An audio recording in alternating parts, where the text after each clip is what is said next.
All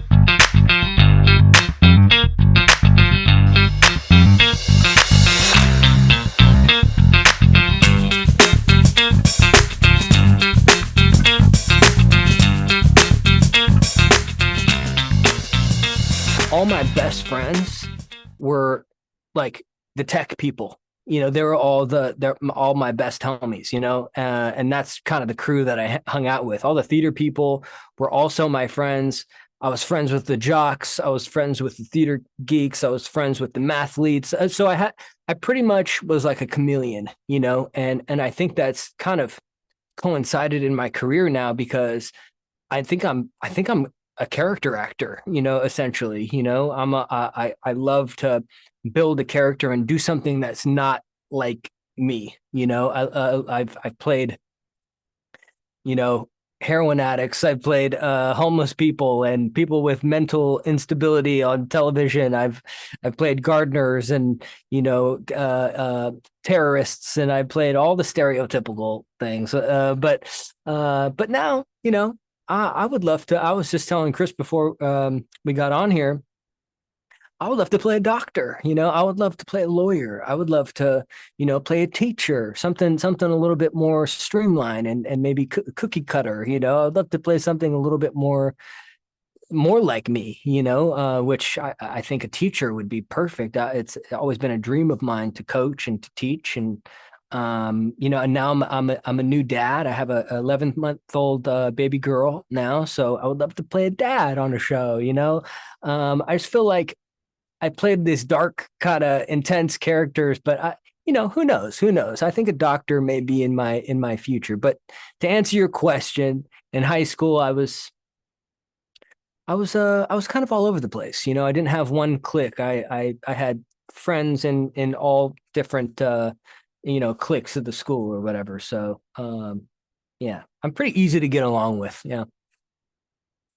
What are the qualities maybe that you had early on that you can confidently say made you like not only a good performer, but I mean, you're a pretty good businessman right now as far as getting yourself out there and fairly consistently working. Like, what are those qualities that you had back then that translate into um, being that actor today?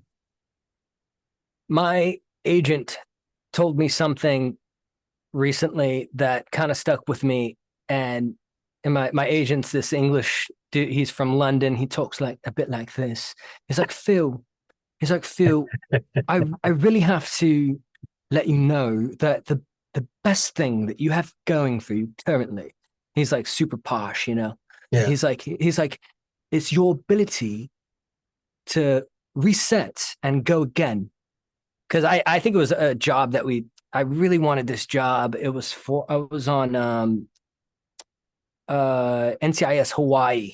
And it was Mhm. this job where I had to shave my hair off because I was a former military man and I had to shave my hair off. And I'm like, yes, they were going to pay me, above scale. And because you had to cut your hair or whatever.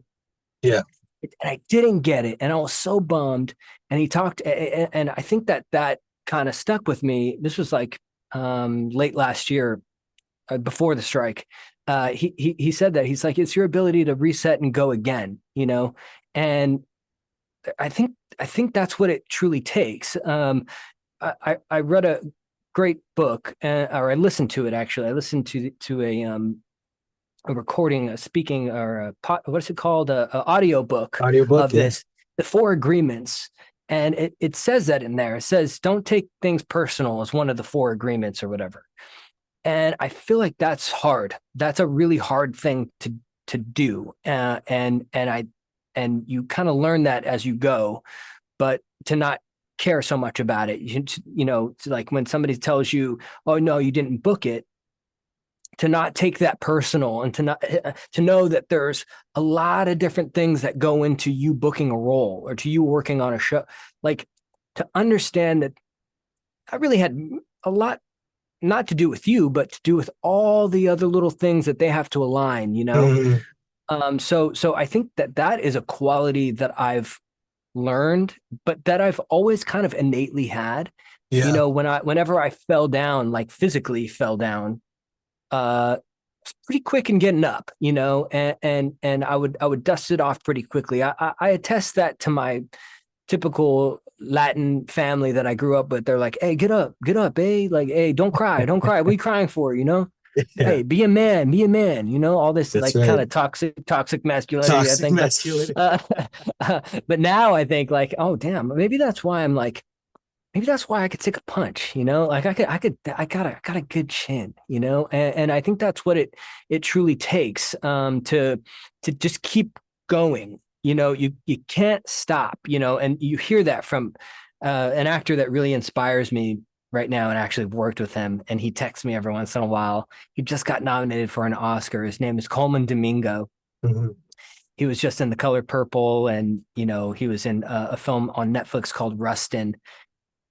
He's just so inspiring, and he's literally doing his Oscar interviews recently, and the word he uses a lot is I'm a journey. He says I'm a journeyman, and I Mhm. think I think hell yeah, like that's what I am too. I'm a journeyman. So I think I say that to myself even when, even in the commercial world too, when you audition for commercials and stuff, like okay, we can't put commercials on our resume, but it does help pay the bills, and when you don't get those, it's like, damn, okay, can't provide, it's that type of thing. But we keep pushing forward, and we understand that, everything that's going to happen is kind of going to happen in its own way. So De Niro said something recently in an interview, one of these roundtable interviews. He's like basically, I think what you got to do is like you got to stay right here. You can't, when you're doing great, you can't get too high. When things are going bad, you can't get too low. You kind of got to stay right here. And how do you do that? He's like, you just got to stay calm. He just said it. It's Yeah. like the most successful person is the person who could stay the most calm. And God, is that true? I literally I booked my first series regular, which I'm sure you guys know, but a series regular is an actor who is in every single episode, and they're the leads in the show or whatever. Did my first series regular, and I remember one day I came in to film this scene. I had just rehearsed it so much. I just rehearsed it like a million zillion times. Okay, and I couldn't get it. And it was annoying because I knew it. I just knew it. I knew it like in my bones. But there was this one speech that I just couldn't say. I couldn't get it out of my mouth, and it was embarrassing because in order to move on, we had to get this, and we shot that show. We shot 10 episodes in like, I don't know, 10 weeks or whatever. So it's like an episode a week. I'm like, damn, okay. So Wow. a lot of stress was involved from the top down, Yeah. So I literally had a panic attack I remember going to the medic kind of low key, like just by myself, I literally was like, my vision was getting, white on the side, and my heart rate was weird. And I told him, I was like, yeah, dude, I didn't really sleep that much last night. I was trying to get this scene right, and he's like, okay, okay. It's kind of secret, but I guess what I'm saying is it kind of goes along with the like being able to chill it all down and to relax and understand that everyone wants you to do good. Everyone the casting behind the table, Hmm. producers, directors, all the writers, everybody wants you to do great. Yeah. And it's a collaborative effort. As soon as I started walking into auditions and understanding that it was a team effort, God, my perspective changed completely. Yeah. This is something you and I talked about before. And I remember, my mindset changed as well because I don't deal well with failure, but looking at going into an audition and kind of not doing well or not getting cast in a role isn't Yep. a failure at all, right? You're bringing everything you have as an artist to the table, and they're looking for a very specific thing, right? It's more of a meeting than it is anything else. Can we work together? Are you the production I want to work with? Are you the actor I want to work with? And if you can accept that dynamic as much as far as like not taking it as failure, I mean, Hell yeah. yeah, I mean that's where the win is.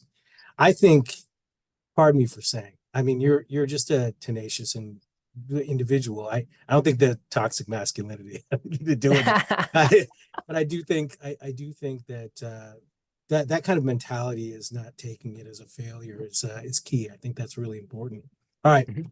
So we're going to talk more about mentality and acting and all that stuff, but I want to introduce right now the reason why we're kind of here. I want to talk Yeah. about the on-camera audition process and what that's like. Now, I know we've gone through different periods. I think the first time you and I did a workshop, that was starting to get really big, like the on-camera audition process. Yeah. Talk to me about where it is now about auditioning on camera for things and how Yeah. often I you mean, might do that.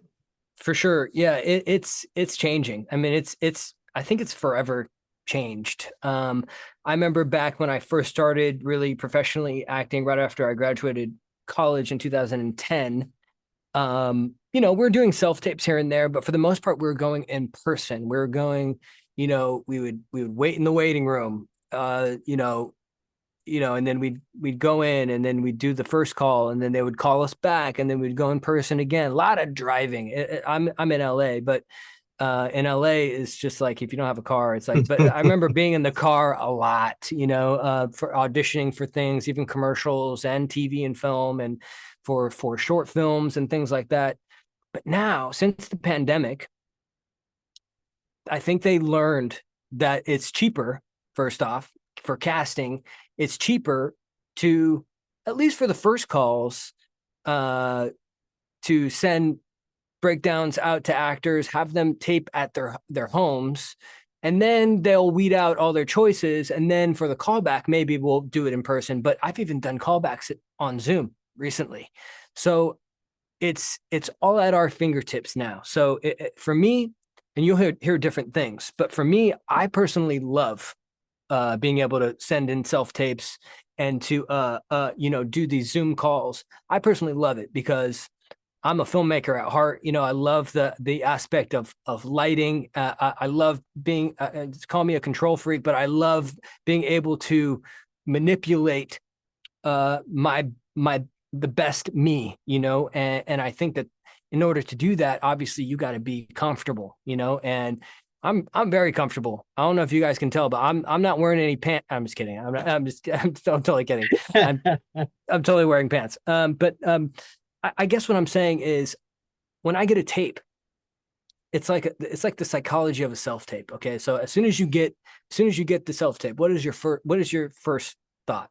If your first thought is I'm wretched in fear, you may be ruining your self tape. So when I get a self tape now, and I've totally done that before, where I'm like, oh shit, I got this to do, I got all this other shit I got to do.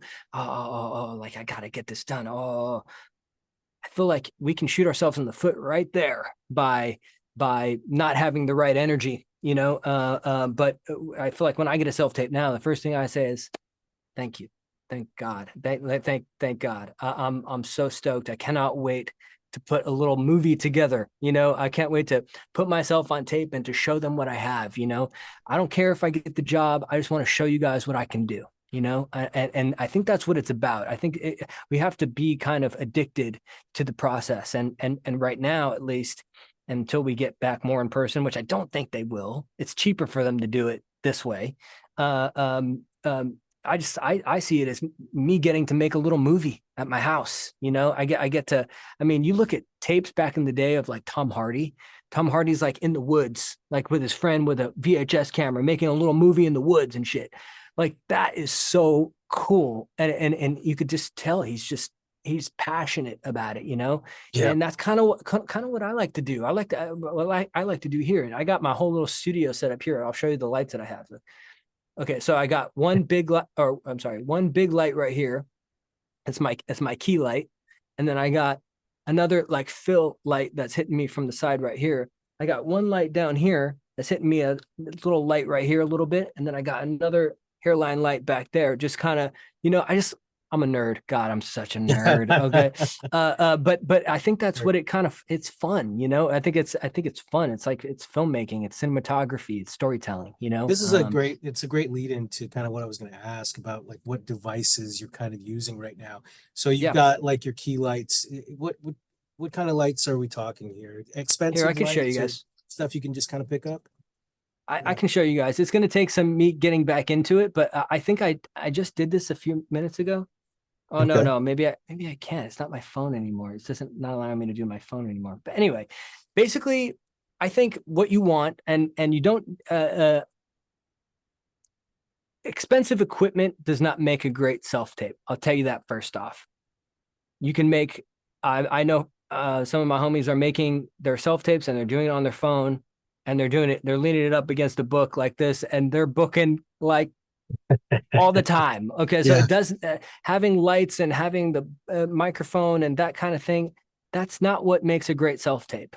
What makes a great Mm, self tape is, I think really telling the story with your eyes. You know, I think it also takes understanding that there's like 100 people that are getting this appointment for this particular role. Okay, maybe even more at sometimes. How do you make it different? How do you bring your unique self to the tape?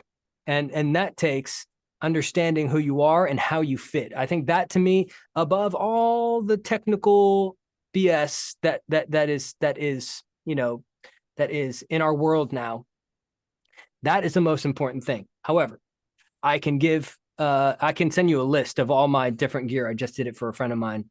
And it's something that I think helps me. I think the number one thing I think you can do is invest in a DSLR camera. I personally think that if you want a cinematic self tape, a DSLR camera is going to change that right out the gate without using the cell phone. Well, even people are shooting full length feature films that's right. on iPhones now. So like, who knows? I mean, who really knows? But in terms of what I use a DSLR camera. I use like a depends on the project. If it's a more cinematic feature film, I'll use my 35 millimeter lens. I have Mhm. one from Tamron. I can give you this whole list, but I Yeah, of love course. I'll this send it all lens. to the people here. Yeah. I'll Yeah, email them out. yeah, and I think just a big softbox, one big softbox is really, I think, makes a huge difference. Just this light by itself Mhm. makes such a huge difference. If you look close, you can see the light in my eye. You see? Yeah. That is important because your eyes are the gateways to your soul, you know. Mhm. And in order to tell the story, they have to see your eyes, you know. That's why I tell commercial in my commercial. I coach for commercial actors, and that's the number one thing I say is that if they can't see your eyes, they can't book you. That you can't, you know, you're selling a product, you're selling a story, you're selling a feeling. Same thing with TV and film, though, too. I think if they can't see your eyes, if, for instance, it's like on action, you're supposed to look down at your phone or something. Like, why would you put your phone down here? You can't see your eyes. What you got to do is you got to put your phone up here, and they see your eyes. You're like, oh my god, okay, what's the? I was okay, yeah, you know. So Mhm. I think that's important. Just being able to see your eyes, and when you're setting up your shot, when you're setting up your self tape at home. But I even think that a big thing is the rim lights. I think the rim Okay. lights separate you from your backdrop. I think the number one mistake that people make is they're right up against their backdrop back here. And then you see all these Oh shadows. yeah. You see all these Wow. shadows behind me? That's like so Yeah. distracting, you know? You want to literally step forward like this so you can so you don't you're not the shadows aren't, you know, a lot of time if you have a DSLR, it's like the cinematic mode, it blurs everything in the backdrop and background or whatever. That's really important. Secondly, I think the other thing that you can do to up your self-tape game, DSLR, huge. Spend more money on the lens than you do on the camera. The camera is not the most important piece. I have an R6, a Canon R6. It's a Mhm. mirrorless camera. Love it. Definitely an investment, but I used a Canon 80D for the longest time, and it's, oh my God, one of my favorite cameras up until this camera. I love this camera now, but the lens was more expensive than the actual camera itself. I started with a Rebel T2i, Oh yeah, I and then remember those. I moved to a Canon 80D. Now they have a 90D and like a 99D or something like that now. But I spent $1,000 on the lens, just the lens itself. It was a Sigma 18 to 35 lens, and it was a 1.8, which the lower you can get your aperture, it goes like 2.8, down to 1.8, then it goes to Mhm. 1.4, and then even as low as 1.2 and 1.1. But those, I've never had one of those. Those are so I love expensive. that. I love that you're such a nerd for this stuff. It's great Oh because God, I can yeah. talk for hours. My All wife right. makes fun of me. She's like, "Oh, you playing with your toys in here?" Like type Yeah. thing. But I think that's what it takes, dude. I mean, I'm addicted to this. I think yeah, I am a nerd. I'm okay with admitting that. I like to. Filmmaking is something really cool and fun to me. Yeah. And yeah, I think that keeps me going. It keeps me interested in what we do. So If talking if I about wasn't interested, that'd be a problem. that would be a big Sorry. problem. I love the example you just gave about like going up against the backdrop. I've seen so many of those auditions over the time I've been viewing auditions. Like Very I simple guess thing you can do. super simple thing. And the eyes, you're absolutely right. Talk to me these are just like simple things because if we're talking about maybe just recording it on your phone, obviously a stand or something if you can, but the simple thing of a backdrop. Now, I notice you have curtains in your backdrop. Yeah. Is that something that was a choice? Was the color a choice? Like what, talk to me about that as well. Yeah. I don't know. My agent doesn't like my curtains. She's like, what's behind your curtains? I was like, it's just a white wall. She's like, why don't you just use your white wall? And I'm like, that's so boring. I feel like that's what everybody does. I'm trying to Yeah. look different. I'm trying to do something different. Obviously, whatever you want. I also have this gray backdrop thing. Here, we can pull that down for this. I have this gray backdrop thing that I kind of use for like commercials and stuff, like a little bit, I don't know. But I also have a blue one. I don't know. I just feel like everybody does that, dude. I don't know. I personally like the curtains better, but hey, to each his Sure. own. But yeah, I think just don't do the blue thing. Don't do the blue pop-up black backdrop thing. Personally, if you have it, sorry, no offense, but I'm just saying, like, if put yourself in the casting director's seat and producers, directors, put yourself in their shoes for a minute. And if you saw 20 different auditions with this young actor and the blue backdrop behind them, kind of get sick of it, right? I mean, I feel like you'd want to see something a little bit more creative. Me personally, and now if I see somebody go through you know, just going through the motions type thing, like I'm immediately kind of tuning out. But if I see somebody that really took time to make it special, to like put some light in their eyes and to, tell a story, even with the lighting or cinematography, or maybe the directors, obviously directors are also cinematographers and understand light and how to paint with light.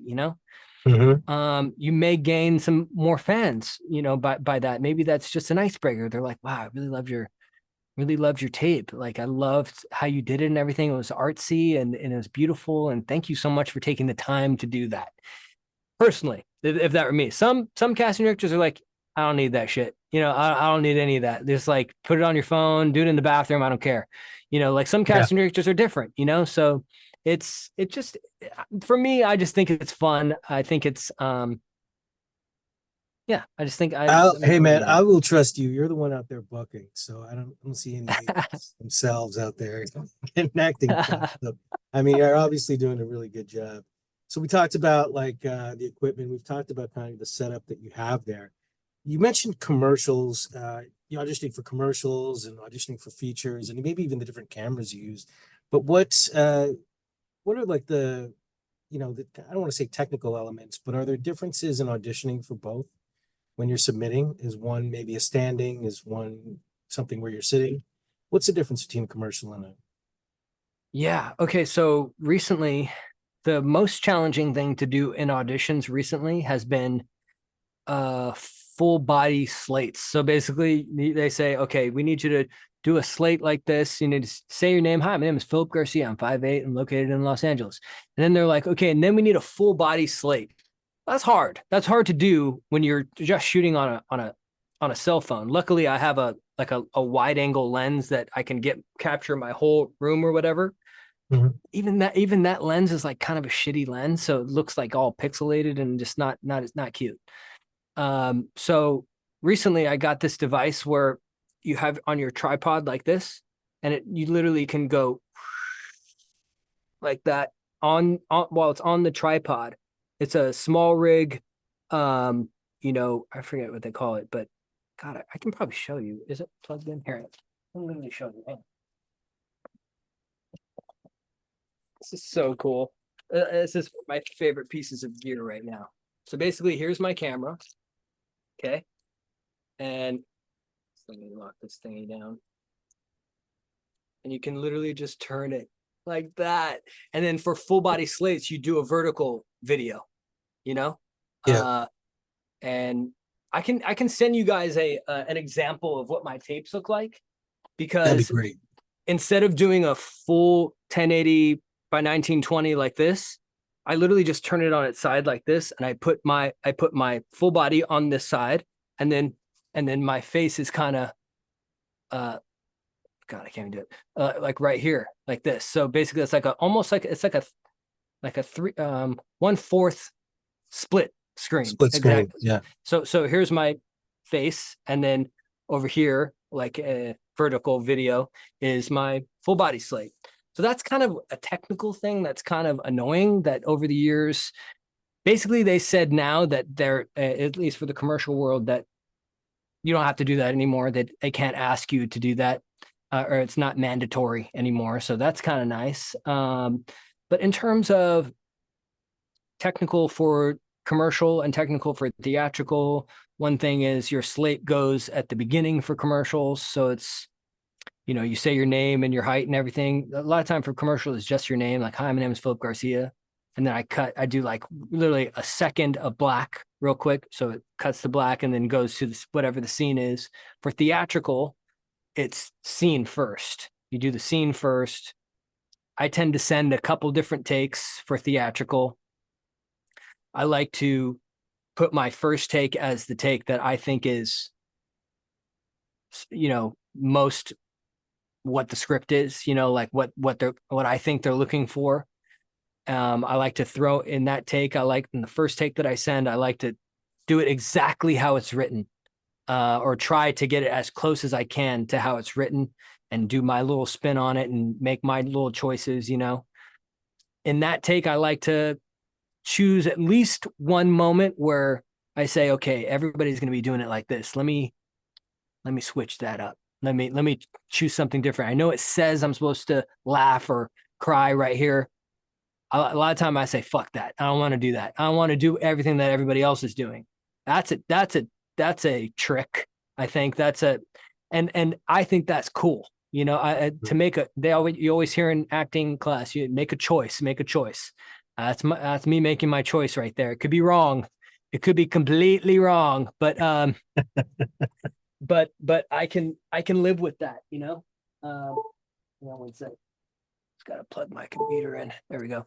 So there's that. In the second take, I personally, and unless you're auditioning for like a procedural TV show, like or like an Alan Sorkin project where all the words need to be in a rhythm or something, a lot of time I change some stuff. For instance, you know how when we're talking, like how we talk in between, I'll be like, yeah, like different things like, yeah, for sure, like knows at the ends of phrases, and Mhm. I like to add like little transitional words that aren't where I'm not adding like a whole line of dialogue or anything, but I'm just adding little isms in between to help myself make it real for me, because I'll tell you right now, there is no casting director, producer, director that is sitting behind that table or sitting behind that screen watching these tapes that is like, oh, oh, yeah, you didn't get that word right. Oh, they're off. I don't think there's any casting director that's doing that. And if they are, like, I don't like get out. It's not about that unless it's like a procedural show where technically that's what they're looking for, which I get. Yeah. I think it's important that they're looking for authenticity. And I think that that's a power word that if you guys are writing stuff down, that is important. How do you bring your most authentic self to what you're doing? And, because there's nobody in the world that can do it how I can do it, and because there's nobody that is me. Mhm. You know what I'm saying? Like, and I feel like once you understand that, it doesn't need to be. I think there's so much. I just helped this young actress the other day. She was auditioning for a Sylvester Stallone film. So cool, and when she first came in, she was like, "Oh God, I've been working on this. I gotta get these lines right." And I'm like, forget it. Forget about it. Forget about that. Forget about the words. Sylvester Stallone, especially, does not need word perfect. He didn't need it to be. He wants something real. Like, let's Yeah. bring something real to this. How do we do that? Oh, well, we change up the phrasing a little bit for how we get. If you're moving a word around, that's okay. Just make it feel good to you. Say it Mhm. how you would say it. Don't be so. I like this phrase, and if you guys are writing stuff down, this is one good. I'm gonna get this one tattooed. Watch. Um, it's don't be careless, just care less. I love Don't it. be careless, just care a little less about it. There's nothing like a super eager actor, um, director, writer. There's nothing like an eager person that is just willing to do whatever you want them to do. You want somebody who's been there before. You're looking for somebody. If you're casting, you're looking for somebody who is confident in themselves, who is willing to jump around and do different things, somebody who can be malleable, somebody who can kind of go off the cuff too and take direction. You want to be kind of like a chameleon. You want to you can memorize it and plan it how you've been doing it, but the true masters of this work are the people that can change it every single time. Kieran Culkin in Succession, he is a master of that, I hear. He's just like off the cuff, like just changing things every single time. And he's word perfect, but he's like changing up how he says it every time. It's because he understands who he is and what he does, which is like this, kind of quirky asshole. He's kind of like he's kind of a dick, but Yeah. he's good at that, and I think he understands that, so yeah, but anyway, yeah, I can send you guys all the stuff I use. I got like I wish I could do the phone thing. I just did it a few minutes ago. It's not allowing me to, but That's okay. Well, okay. So, yeah, that naturalism, obviously, it comes with that comfort and the idea going into an audition of just, I think that lends to your philosophy a little bit of just relaxing and being calm, right? And having that confidence. And of course, self tapes, you have that ability a little more than you do in person because you're not standing in front of a table of people, right? Um, when you get the sides, actually, I have a copy of. I was coaching somebody not too long ago, um, and I don't know if I can share a screen. Oh, I can share a screen. Okay, great. So let's see here. So I'll take you to this here. This oh, is like cool. some sides that I actually was working with someone on here. I'm sure you recognize this kind of thing. You've been handed it before.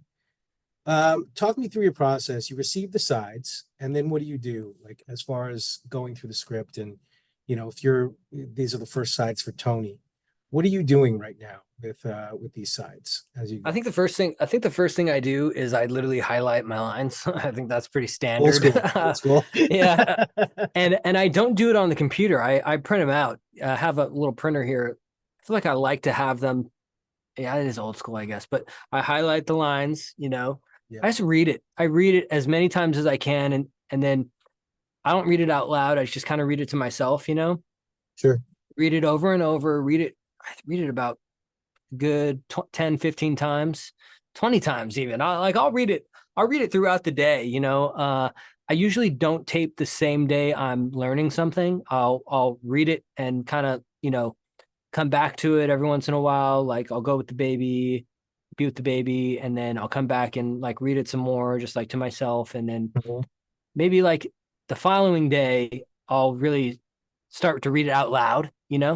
And then if you get time to put the tape together, which if you get a tape, do it as soon as you possibly can, because I'm learning now that in commercial and in theatrical world, they're choosing their selects like pretty soon, and then all the people that waited to the last minute to send in their tape, they're like basically they're comparing you to all their selects. So you want to be the one of the first people that get selected. You know, you want Sure. to get in there quick, because now they're just trying to move, they're just trying to go. So as soon as you can do it, the better. You know, if I get the weekend to do it, I'll like read it on Friday, and tape on Saturday. You know, I don't like to be sending it in Sunday night hella late. You know, Right. when it's due on if it's due on Monday. You know, I like to send it in at least a day before So you give yourself prior the to the time to prepare. Yeah, absolutely. And like, okay, so yeah you got 6 pages here for a character named Tony. How do you figure out this character? I know they kind of send you as well, they'll send you a little breakdown, yep but how do you find this character's voice? You're doing an audition that's going to be, 6 pages here. This is going to be about 3 minutes to cut through, depending on your pace.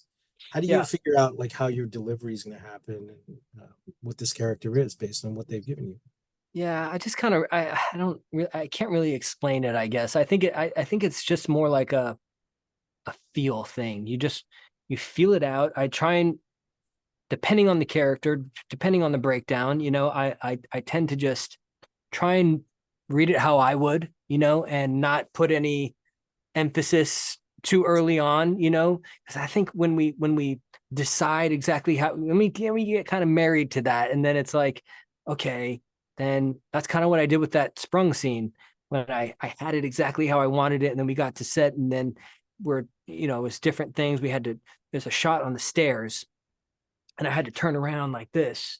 And I didn't realize that I would have to turn around upwards. So that kind of threw me, So it's like, how do you do it to make it authentically you, but like also show them what you could do? I Mhm. think doing a tape is, I mean, I've even seen people hold I tend to try and get as off book as I can. Um, but I have my little, it's like a music stand that I'll put my sides on like this. I'll have it in Sure. front of me, and where if I need to, like, a lot of time I'll put eye line just to the right or to the left of camera like this. Yeah. If your eye line's over here, too far, can't see your eyes enough. You got to put Yeah. your eye line like right here. You know what I'm saying? Or like right here. But my my light's over here, so I want to play to this light as much as I possibly can, right?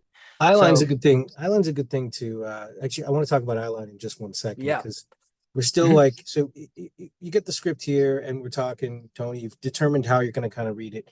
The other character in the scene is Antoine, right? Yeah. So it's a Who dialogue is scene. Antoine? Who's Who is Antoine? I start Who's going to to do that? okay. So here's maybe a not so popular opinion. Maybe this is it's kind of embarrassing too, because I'm not huge on a reader. I'm not. My poor wife, over the past 6 years we've been together, she has read so many sides with me in my office. We were in a house before, and now we're in an apartment, and she's helped me so many times. Just like over and over, reading it over and over, trying to get it down. Nowadays, and this is how I've booked stuff recently. So I can't really say that this is wrong, but if I'm sure if casting knew that I was doing this, maybe they would be like, "Mm." But anyway, I record myself like literally in my phone Yep. on the notes app. I record myself the other role. I'll record it in there with space in between. Sometimes I'll put it into my computer and into, Logic or GarageBand or whatever, Sure, and sure. I'll make the spaces. I'll make a slow take, like where there's more space in between, and I'll do a fast take. I like to rehearse with the fast take just to help me get the words out, So I'll rehearse with the fast take and like just blah blah blah, not even any emotion. I'll just say the lines. Do to do. Antoine's literally my voice reading, but I'll literally read back with myself, just like boom, boom, boom, boom, fast, fast, fast, fast, fast, fast, fast, until I get the lines down. I'll walk away and then come back, and then I'll use the slow take for when I actually hit record on the camera, I'll press go on my phone and I'll play in my speakers or whatever. And so then at the beginning, I literally have it. I can show you guys. I have like takes where I'll literally start the take saying, and scene one. And then that's what I start. That's when I start to like be in the world or whatever. A lot of time I'll allow space too to let myself play a little bit beforehand. I like to amp myself up prior to doing the scene. I even improv a little bit prior to doing the scene. I'll be like talking to somebody. Like the other day, I did this like super flamboyant character where I was like, it was like a Devil Wears Prada. Like what's the Devil Wears Prada? It's like assistant. The guy, he's like very flamboyant guy.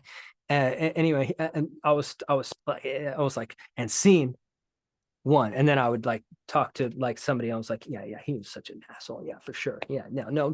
Oh, hi, and then the scene starts. So it's like I like to, and then a lot of time in the editing of the self tape, I'll edit it right then, right after my improv, and Mhm. it's a whole different feeling that you get. It's almost like a like you've been caught in the act, It's the type moment thing. before. It's the moment Yes, it's before. it's essentially it's a moment before. And Moment and before. for me that helps me kind of sit into it. Like for Sprung, I did a lot of improv. I was talking like this for like days. I was like that's what my character in Sprung got. He's kind of a he's kind of an idiot, and he talks like this, and he's like, hey, what's up, he's kind of like a little gangster, or like wannabe gangster at least.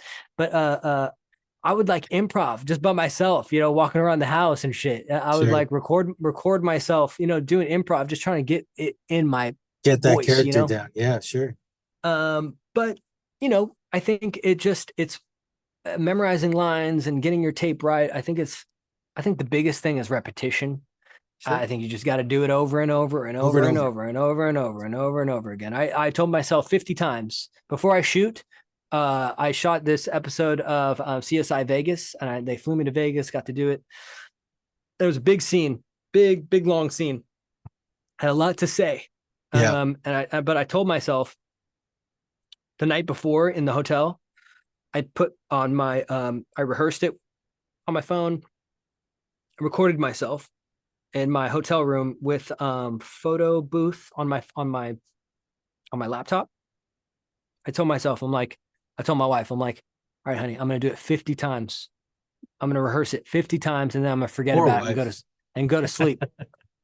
And so I did it. I recorded myself 50 times, and then next day it was great. It's like a mental thing. It's like then you tell yourself like, dude, why are you nervous? Like why are you nervous about this? You know this shit. You did it 50 times literally last night. So you're good. And then you go into set and you're like, cool, did the work, you know? I love Again, that. confidence. Confidence, of Yeah. course.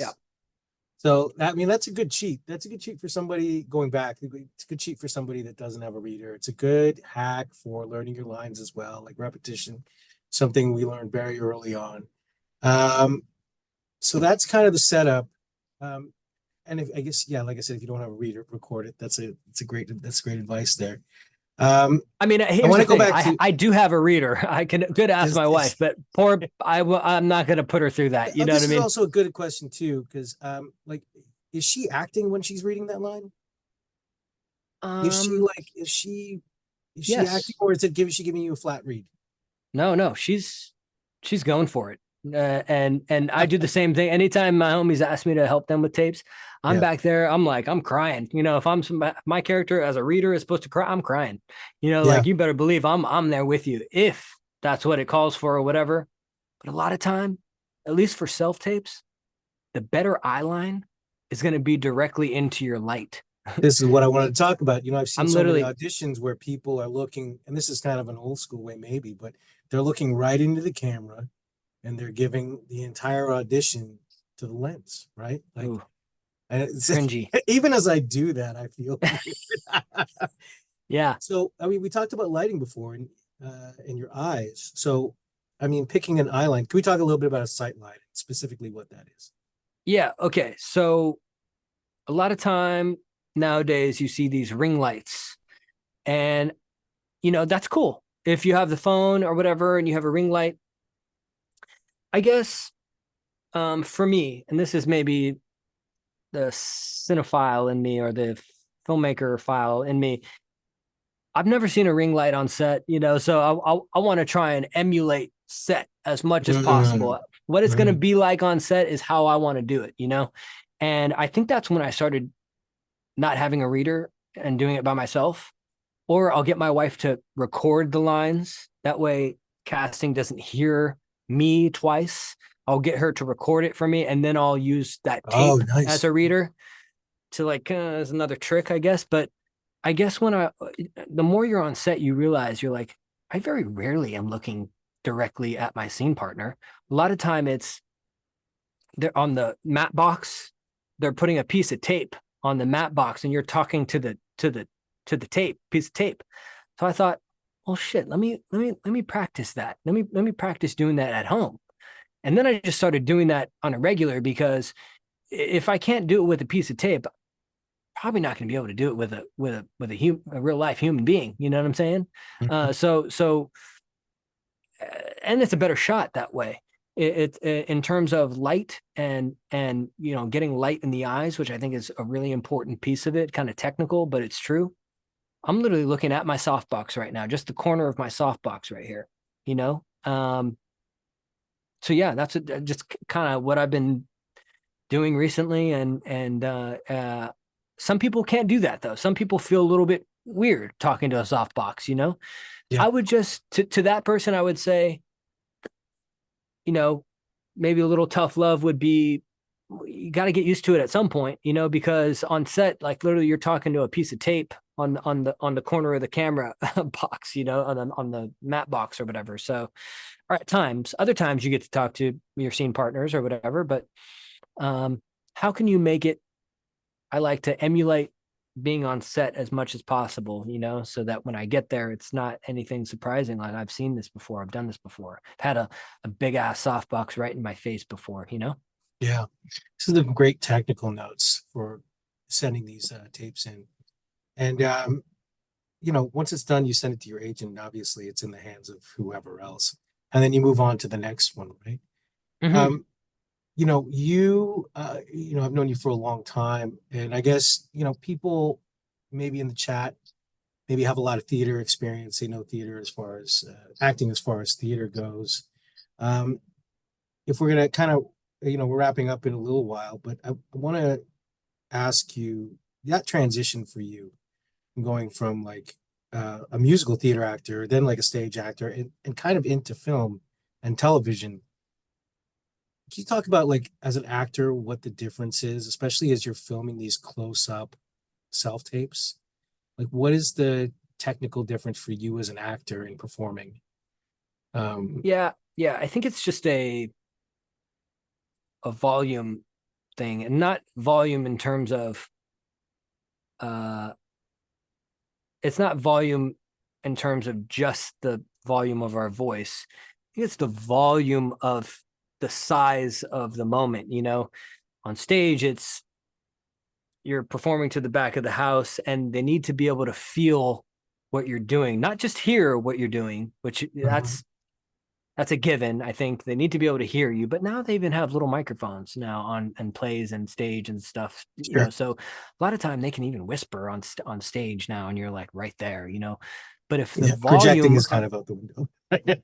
yeah, I think just the volume of the mass of the moment, the story, the feeling, if the volume of the feeling isn't there, and then you got to raise the stakes a bit. I worked with God, I'm name dropping, but this is one of the biggest lessons I've ever received. I think I was in a class, and Leslie Kahn is my coach, and she said, set it in the bathroom. She says, set everything for TV and film, set everything in a bathroom. And in a Mm, bathroom, like it's in a bathroom, it's like really echoey. And so you kind of gotta just put it right down here, put it right here. Like with other stuff, you're talking way out here, and you're talking a little bit more volume or whatever. But with a when you sit in the bathroom, it's like right here. And then I was on set. I was on a set of Scandal with Kerry Washington, And like literally, I have a fan on. Oh wow, classic. You're talking about audio, and I have a fan on. Okay. Um, It's okay. literally Kerry Washington on set, like legit. I have to put the mic closer to me, but she was like, literally whispering like this. She's like, I need you to set me free. She's like literally whispering, you know. So then I'm thinking like, damn, okay. So I just come from that class Yeah. where she said, set it in a bathroom. The next few days I'm working with Kerry Washington, and Kerry Washington is literally whisper. She's like whisper. And it's like powerful volume whispering. That's what I'm Mhm. saying. You know what I'm saying? Like she's like rolling tears. I'm a terrorist who just kidnapped her and shit. Like Yeah. she's got stakes through the roof. Okay. She's like rolling tears, and she's got the mic. Obviously, there's a mic right here underneath her clothes. So she's whispering. And they got the boom mic that's literally right here, just out of frame, you know. And I'll never forget that. It was so powerful that in all my tapes now, I mean, God, I'm like literally, I'm putting the mic so close, and I'm just talking like this, man. I'm just talking like super low, and you know, I think it's like that's how I normally talk anyway. You know, like Sure. I'm not one to like talk huge volume or whatever, but Yeah. I think that's important. Setting it in a bathroom. If you guys want to write something Great down, tip. set it in a bathroom. I think that's the biggest thing. But yeah, for stage, it's like boom, you gotta hit the back of the audience. You know, you got to hit the back of the house. You know, so yeah. But not volume in sound, volume in feeling, volume in action. You know. I don't know if that makes any sense. God, I wish I could see you guys. I wonder if they're still here. Yeah, they're still here. They're still here. Yeah, I'm getting some messages here and there saying that it's great and everything like that. So that's amazing. Um, hey man, I think this was really cool. And If you I think guys we want to take a course, God, not that you need any more courses. I'm putting together a self tape course, and maybe I can send you guys like a code to like a discount code or something like that. I don't know. I'm still putting it together, but it's basically a step by step how I put together my self tapes, the lighting. You know, it even starts from when you receive the audition, like the psychology 101 of a self tape of an appointment. How do you get yourself prepared to do it? Kind of what we talked about today, but then after that, a lot of time what they're asking for is that it needs to be under a certain amount of megabytes. How do we compress our file after we're finished taping? How do we select different takes? What makes a good take? Um, how do we compress our file after we're finished? How do we adjust the audio, the highlights and the shadows, everything? I'm gonna walk you guys through every single step that I take to make my tapes pop and to give myself the best chance to show them what we got. I think that's an important piece, is that this is your chance to just show them what you can do, you know, like pull out all the stops, man. Like live as if you don't have any, you're not living tomorrow, man. Like I'm just going to do something. If I'm trying to be different. I'm trying to do something different than everybody else. Everybody else is going to be reading it. You know, everyone's going to be crying in that moment. Everyone's going to be, if they tell you to exclamation point, oh, everyone's going to yell in that moment. I'm maybe going to bring it down to a whisper in that moment. You know, Mhm. how do we make it different? How do you make yourself stand out from the rest? And how do you make it authentic to you? Yeah. That's amazing advice, making it unique and different because you know they're getting 100 to 1,000 tapes, right? How do you set yourself apart with the background, with your performance, you know, and maybe not choosing what might be traditionally the best or the most Don't popular do it. choice, right? Never, Don't do never do it.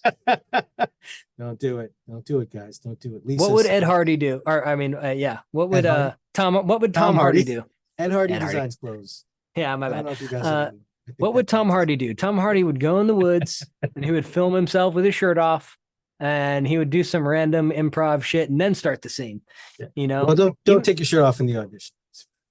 Maybe no, don't do that. might do Don't do it. I don't know. Don't do it. Don't do it. Lisa says, "Thank you. This has been super helpful." And yes, of course, yes, a course would be great. So link Thank us you, up with Lisa. that course code when you get that in the making. Sure. Phil Garcia, you're going to send us some specs, and I'm going to email that to everybody on the Zoom here. I'm sure that'll be Yeah, really, dude. really helpful too. I know Yeah, you I'll have a text you list. guys. Yeah, I know Yeah, you dude. do. I just put it together, all the new stuff that I have. But Great. honestly, when you're going over the list, like it doesn't Whatever. take the most expensive thing. Honestly, this has been years of me compiling different pieces of gear or whatever. But literally, I started out with two clamp lights from Home Depot. Literally two clamp lights, and then I had a bounce card, one of these like little bounce cards. Well, that's another way. I literally started out with two little clamp lights from Home Depot, Mhm. and then now you can even get the little Bluetooth that change different colors and bullshit. Like literally, I would put this underneath me just at a frame. And look at my Ooh, eye. I Look love look it. at my eye. You see it? It looks like four lights. If you have two clamp lights up there as your key, look at the difference. Mhm. Look at that. Wait, yeah, like that. Or shit, can't do it. But basically, this is what's gonna happen in the course. I'm just gonna be.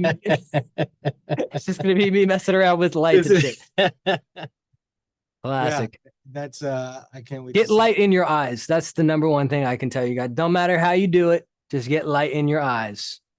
That's awesome.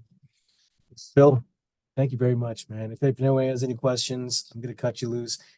Special thanks to Phil Garcia here. He pretty much came right off set to do this. So he ran off of a set to come and do this for us, and we really appreciate it. So thank you so much, Phil. We're going to talk soon. I'm going to come out to So LA and see happy. you guys. There's Lisa. There we go. Hi, Lisa. Hi, buddy. Hi. Hi, dude, you lost a tooth. Did you get it to the tooth fairy? I'm sure you did. Wow. Nice look. He said, nah. It's like, no, Too no cool. toothberry. All right. All right, All right, guys. Thank everybody. you. Thank you very much, everyone, for joining. Our next workshop is going to be Samantha Uber, and she's going to be doing one on editing. And so we look forward to seeing all of you there. Thank you so much for coming out tonight. Thank you so much, Phil. Good night. And hope to see you at the film festival. And if you haven't registered already, please, please, please go to www.thebasie.org and /Film Fest and register for our next film set. Thank you guys so much. Good night, everybody.